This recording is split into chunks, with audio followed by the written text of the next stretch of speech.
म्हणजे तुझे comedy video असतात, काही इमोशनल करणारे व्हिडिओ असतात, जसं फादर्स डेचा व्हिडिओ होता, मदर्स डेचा पण होता. खूप हार्ट टचिंग वाटतं, की अरे बापरे! असे देखील कॉन्सेप्ट असतात.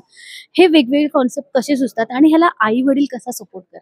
अ, मम्मी पप्पांना लगेच जमत नाही. मी जेव्हा कॉन्टेंट सुचवतो तेव्हा खूप टाइम घेतो. म्हणजे मला खूप वेळ लागतो. पण मी असं खूप विचार करतो, की ह्यानी पब्लिकला कसं टच होईल, ते लागलं पाहिजे तशी व्हिडिओ. तर इमोशनल बोलायला गेलं तर मी मी एक स्टेज ॲक्टर आहे. मी स्टेज केलेला माणूस आहे. तर मला ते सगळं माहीत आहे आणि मी कॉमेडीच नाही करत. लोकांना वाटतं मी कॉमेडीच करतो.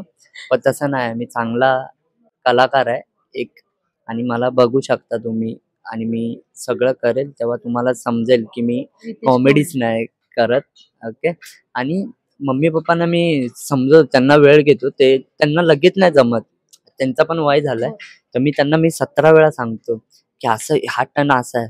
मग इथून तो फिरायचा नाही आणि जोपर्यंत माझा तो प्रॉपर नाही, माझा 5चा टायमिंग असतो व्हिडिओ टाकायचा. तर त्या 5च्या आत माझी व्हिडिओ नाही झाली, तर मी 5:30ची करतो व्हिडिओ टाकायचा टायमिंग. पण मी तो प्रॉपर करतो आणि मम्मी-पप्पा ते एकदम प्रॉपर माझ्या मम्मी-पप्पांसारखं कोण नाही. मी नाही बघितलंय कोणालाच. शपथ सांगतोय मम्मी-पप्पा नाही कोणच हात म्हणजे नाही. मीच नाही हात पकडू शकत. मला जेव्हा माझे फॅन्स येतात, मला विसरतात. "अरे, तुझ्या पप्पा-मम्मीचा फॅन आहे." अरे, ठीक आहे, ठीक आहे. मला खूप भारी वाटतं कारण ते बोलतात, की "तुझ्यामुळे आज आम्हाला ओळख भेटली." आज गणेश कांबळेला ओळखतात. मम्मीचं कुणाला नाव नाही माहिती.